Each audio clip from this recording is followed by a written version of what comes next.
집중 분석 이슈타임 시간입니다. 새해 새 간판 달고 나오신 레몬 리서치 김민수 대표와 이야기 나눠보겠습니다. 안녕하십니까? 네, 안녕하십니까? 네, 네. 새 간판 축하드리고요. 네. 본격적인 얘기 들어가 보겠습니다. 자, 오늘 이슈 관련 뉴스 이데일입니다. 블루웨이브 현실화, 빅테크 내리고 친환경 금융주는 오른다입니다. 민주당이 조지아주 상원의원 결선 투표에서 두 곳 모두 승리하며 블루웨이브가 현실화됐습니다. 한대훈 SK증권 연구원은 빅테크 기업들은 반독점법 규제에 따른 우려가 예상되고 바이든 정책의 수혜가 기대되는 친환경 업종, 금리 상승에 따른 금융주, 인프라 투자 확대 기대감에 따른 인프라 업종의 수혜가 기대된다고 전망했습니다. 블루웨이브에 대한 우려가 살짝 있었는데 이게 기대감으로 뒤바뀌면서 우리 장에서는 사실 우려가 반영됐기보다는 지금까지 계속해서 기대감이 반영되고 있는 상황입니다. 정책의 변화 어떻게 있을까요, 앞으로? 네, 물론 안 좋은 측면도 있죠. 우려되는 측면도 있는데 시장에서는 보고 싶은 것만 봅니다. 내가 유리한 쪽만 계속 챙기는 게 아닌가 생각도 살짝 들고 있는데요. 네. 그러다 보니까 이제 블루웨이브 하게 되면 민주당이 파란색이죠. 네, 그런 쪽에서 여러 가지 변화가 이제 현실화됐다라는 관점 쪽에서 일단 그렇게 되면 이제 기존의 바이든 대통령의 어떤 공약과 관련돼서 하나씩 뜯어보면서 얘기를 드린다고 하게 되면요.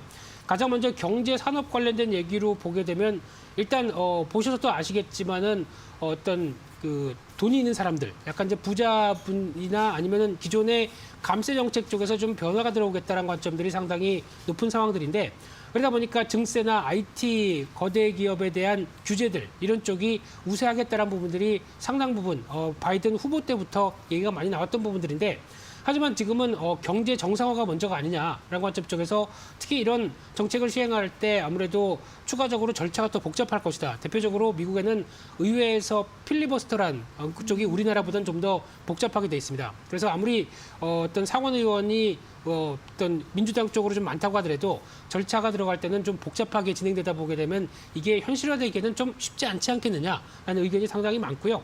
게다가 지금 나왔던 흐름들 쪽에서는 이제 취임 이후에는 일단 경기 부양책을 더 강화시킬 것이다. 대표적으로 현금 지급도 지금 $600대보다는 더 많이 할 것이다라는 관점들이 높다 보니까 이에 따른 분위기가 좀 더 긍정적으로 작용한다고 봐야 될 것 같고요. 그와 함께 또 두 번째로 무역과 헬스케어 쪽을 살펴보게 되면은 일단 무역 관련된 쪽의 대표적인 흐름들은 일단 중국에 대한 규제는 계속될 것이다라는 관점들입니다. 그런데 지금 최근에 나오고 있는 얘기는 대중정책 관련돼서 강경 노선이 트럼프 대통령만큼은 안 할 것이다 라는 관점들이 상당히 높죠. 그러다 보니까 강도가 약하지 않을까라는 관점 쪽에서 어떤 지금 최근에 나오고 있는 환율 동향을 한번 보게 되면은 이 위안화와 달러의 추이를 봤었을 때도 지금 최근에 어떻게 보면은 무역 갈등이 최고조로 이뤘을 때의 흐름보다는 지금 점진적으로 위안화 강세가 이어지고 있죠. 이런 쪽으로 봤었을 때는 상대적으로 어떤 지금 바이든 행정부가 나올 수 있는 부분들이 어떤 강한 변화보다는 좀 더 동맹국과 함께 어느 정도 중국에 대한 지위를 좀 인정하면서 변화가 나오지 않을까라는 기대감도 상당히 높은 게 환율 쪽에서도 나오고 있다고 봐야 되겠죠. 이런 부분들이 나오고 있고요. 게다가 또 헬스케어 관련된 쪽으로 보게 되면은 기존의 오바마 헬스케어를 인정하고 계승하겠다라는 쪽으로 봤을 때는 이에 따라서 약가 인하와 함께 나올 수 있는 대표적인 쪽이 바이오시밀러겠죠. 이쪽에 대한 기대감도 커져 있는 상황들이고요. 그와 함께 또 환경 인프라 관련된 쪽으로 보게 되면 시장은 이쪽을 제일 많이 보고 있습니다. 환경 쪽에 친환경 관련된 쪽의 부활이 미국도 이제 이어진다라고 하게 되면 유럽에서 어떤 일본, 중국을 돌아서 이제 미국까지도 같이 영향이 이어질 것이라고 바라보고 있는 상황들이고요. 게다가 친환경 정책 관련된 부분들이 단순하게 지구를 살리자가 아니라 일자리 창출까지도 같이 연결될 수 있는 부분들이다라는 쪽에 무게를 두고 있고요. 게다가 또 SOC 인프라 투자 확대에 대해서도 이제 아마 상반기 중에는 거의 안이 나올 걸로 보여지고 있는데 그렇게 되면은 건설, 건자재, 건설기계 이쪽이죠. 이쪽도 아마 미국에서도 바람이 불 것이다라고 하게 되면 국내도 당연히 영향을 끼칠 수밖에 없다라는 쪽도 염두하시면서 보셨으면 좋겠습니다. 네, 말씀 중간에 이제 미국이 중국의 지위를 인정하면서 같이 경쟁하고 패권을 내리누를 거라는 그 관점은 과연 진짜 그럴지는 미국 재무부의 환율 보고서를 좀 확인하면 거기 가장 되겠군요. 먼저일 것 같습니다. 예, 알겠습니다.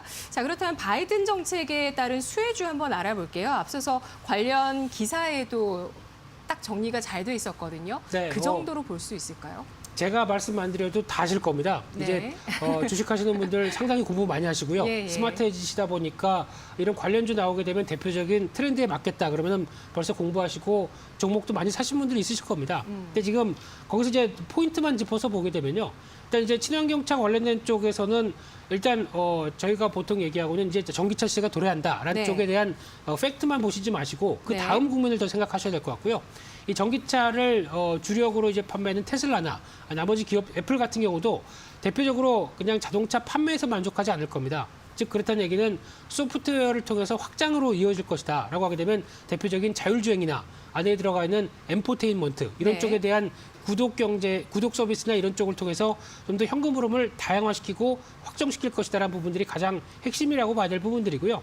게다가 또 태양광 풍력 관련된 얘기는 계속 나오고 있죠. 이런 쪽에서는 계속 신재생 에너지 쪽에 대한 기대감들이 커지는데 반대로 말씀드리게 되면은 오히려 이제 유가와 관련된 화석 원료에 대한 부분들은 상당 부분 좀 후퇴할 것이다. 그리고 또 지금 최근에 나오는 바이오 중유라든가 또 세부적인 섹터들이 있죠. 이쪽에 대한 기대감도 높아질 수 있다라는 쪽도 이어지면서 LNG에 대한 기대감도 더 높아질 수 있다. 상대적인 친환경에 더 가까운 부분들이 나올 수 있기 때문에 이런 쪽에 대한 흐름들이 더 커지는 상황들이고요. 그리고 또 SOC 인프라 투자 관련된 쪽은 다 아시는 것처럼 일단 지금 좀 더 경기 민감 쪽으로 확대되고 있습니다. 대표적으로 어떤 인프라 투자를 확대하려게 되면 철강도 가장 필요한 부분들이고 화학 섹터도 또 중요하게 역할을 차지할 것 같고요. 그런 쪽에서 확장되는 부분에 대한 경기 민감된 부분들 계속 확인하셔야 될 것 같고요. 게다가 또 그러면 이제 경기가 살아나기 시작하면서 인플레이션 즉 어떤 금리에 대한 부분들도 정상화가 되지 않을까라는 쪽도 나오고 있는 부분이기 때문에 금리가 점진적으로 상승한다. 그러면은 금융주 쪽에서도 기대감들이 높겠죠.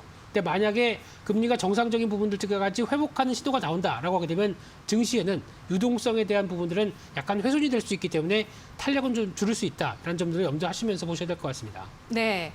알겠습니다. 친환경 관련해서는 전기차뿐만 아니라 수소차뿐만 아니라 자율주행과 또 차량용 인포테인먼트 같은 소프트웨어 쪽에 대한 투자 관심도 계속 이어져야 된다고 말씀해 주셨는데요. 네. 한국 주식시장도 이 영향을 받으면서 이제 작년에 대세였던 BBIG가 가고 차화전이 왔다는 얘기가 있습니다. 네. 앞으로 차화전만 봐야 될까요? 얘기가 있는 게 아니고 벌써 진행 중이죠. 네, 만약에 종목을 고르신다고 하게 되면 차화전 집중하시는 게 좋을 것 같고요. 특히 지금 기조로 BBIG 중에서 살아남은 거는 배터리 살아남아 있고요. 네. 바이오 쪽도 일단은 기대감은 계속 남아 있는데 제가 보기에는 공매도 재개가 되게 되면은 가장 1순위 타겟이 될 수 있지 않을까라는 쪽에서 일단은 주의를 하시되 종목별로 보셔야 될 것 같고요.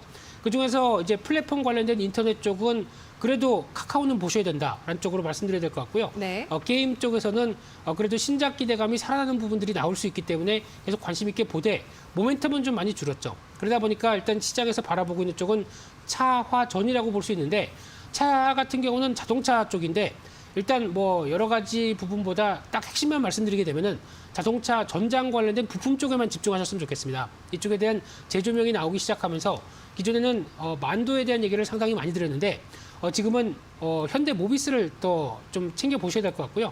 그만큼 상대적으로 만도보다 주가의 탄력들이 덜했기 때문에 이에 따른 변화가 나올 수 있는 부분들이 더 커지지 않나라는 쪽으로 보여지고 있고요. LG전자는 어떤가요? LG전자도 좋습니다. 뭐 두말 할 나위 없이 좋다고 봐야 될 것 같고요.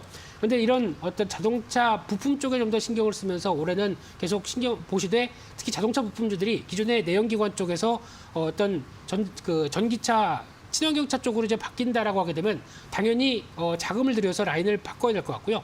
그러면 이제 유상증자라든가 아니면 또 R&D를 투자한다든가 이런 변화를 체크를 해보시고 게다가 또 수주가 계속 확보된다라고 하게 되면 더할 나위 없이 좋다라는 쪽의 어떤 부품주들에 대한 변화들 계속 같이 체크하셔야 될 것 같고요. 화학 쪽은 일단 기초 석유화학 쪽도 물론 중요하겠지만은 제가 바라보는 부분들은 이런 산업재 소재 쪽으로 확장된다. 그래서 보통 저희가 알고 있는 소부장 쪽에 대한 연결의 소재 쪽도 같이 챙겨 보시면서 단순한 화학이 아니라 산업재에 대한 변화들도 한번 체크를 해보셨으면 좋겠고요. 또 전기전자라고 불리는 쪽의 IT 쪽은 일단 반도체 쪽에 집중하시는 게 좋을 것 같고요. 대표적으로 메모리도 기대감이 높지만 비메모리가 훨씬 더 앞으로에 대한 성장이 높다라고 하게 되면 이쪽을 더 챙기자 이렇게 말씀드리겠습니다. 꾸준하게 DB 하이텍 짚어주셨던 네. 네, 대표님 의견도 기억을 합니다. 네, 감사합니다. 비메모리, 반도체, 파운드리 주목해서 보자. 앞으로도 계속 간다는 네. 의견 주셨고요. 자, 드디어 삼천 시대가 열렸습니다. 네. 그리고 안착 가능성도 또 일각에서는 굉장히 또 크게 보고 있죠. 주목할 변수와 투자 전략 알아볼까요? 네, 요즘 가장 전화를 많이 받는 것 중에 하나가 특히 지금 삼천 시대에 들어왔는데도 나 주식 더 해도 되느냐 아니면 신규로 지금이라도 내 네. 아들이나 뭐 딸 계좌를 터서 이렇게 해서 또 여러 가지 변화를 끌어갈 수도 있겠느냐라고 얘기를 하시는데 저는 괜찮다고 말씀드립니다. 하셔도 되고 아직 안 하셨느냐고 얘기도 드리는데 특히 이제 지수와 관련돼서 이만큼 올라오다 보니까 부담감도 있다라고 얘기하고 있지만 유동성 장세에서 저희가 보통 얘기하고 있는 시장의 어떤 매크로와 관련된 지수와 관련된 부분들은 예측하기 힘듭니다. 솔직히 뭐 오늘 언제 조정이 나와도 뭐라 할 수밖에 없는, 뭐라 못하는 상황들이 나오는 부분들인데 그러다 보니까 일단 지금 지수에 너무 집착해서 어떤 이만큼 올랐으니까 좀 조정할 거야라고 보시는 것보다 종목을 보셔야 되겠죠. 어차피 수익은 종목에서 나옵니다. 지수와 관련된 쪽에서 나오지 않기 때문에 상대적으로 지수 대비해서 덜 갔거나 아니면 앞서 말씀드렸던 포인트들 그리고 또 그와 함께 좀 저평가라고 보여지는 종목들은 계속 접근하는 게 맞겠다라고 대응하셔야 될 것 같고요. 그 와중에 지금 3,000포인트라는 얘기는 아무래도 대한민국은 제조업 강국입니다. 근데 지금까지 코로나19로 인해서 수요와 공급과 관련된 부분들이 공급이 라인이 좀 무너졌던 측면들이 높고요. 그런 쪽에서 수요가 빠르게 회복되다 보니까 이 제조업 강국이란 한국에 대한 여러 가지 부분들이 재평가되고 있다는 관점 쪽에서 좀 더 주목을 하셔야 될 것 같고요. 그런 쪽으로 보게 되면은 일단 시장이 조정의 신호가 나오기 전까지는 계속 끌고 가는 게 맞다. 특히 지금 같은 경우에선 내 종목 안 간다고 이거 팔고 다시 이쪽 사고 왔다 갔다 하게 되면 오히려 기회 요인만 낮아진다고 봐야 될 것 같고요. 강세장에서 가장 돈을 많이 버시는 분들은 엉덩이가 지긋하신 분들입니다. 그렇기 때문에 이를 계속 확인하시면서 수익률을 계속 끌고 가자 이렇게 말씀드리겠습니다. 알겠습니다.